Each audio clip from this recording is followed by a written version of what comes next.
Okay, so paano ba mag-request ng payout kung sakaling may income na tayo? So dito ka lang sa my account, i-click mo yung withdrawal settings, okay?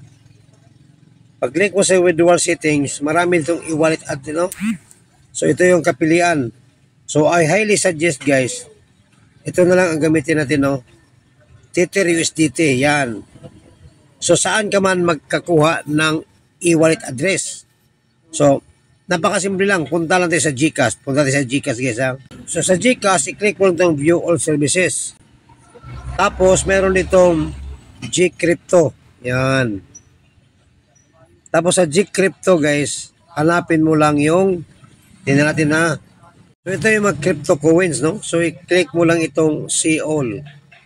See all, yan.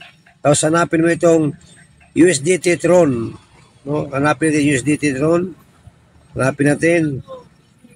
Oh, ito siya guys, oh. May pula, Tether Tron. Yan, i-click mo siya. Okay. So pagkatapos, kailangan dito mapupunta ang ating income. So dito, i-receive mo lang. Click receive. Ibig sabihin, kung ito yung makatanggap, i-click mo ang receive. Tapos ito yung e-wallet address. Click mo siya. Copy. Tapos baka doon sa ating dashboard. Okay na. So ilagay mo dito. Ilagay mo dito yung e-wallet address. Yan. O, lagay pangalan, Danny Gabriel. O, yan. O, ganun guys. So, save mo na siya. I-save mo na siya. Yan, save. Okay. Na-save na. So, kung sakaling gusto nating mag-withdraw na, naka-ready na yan. So, kung sakaling ready na yan, punta ka na sa my wallet. Tapos, i-click mo withdraw funds. Yan. Withdraw funds. Mag-withdraw ka.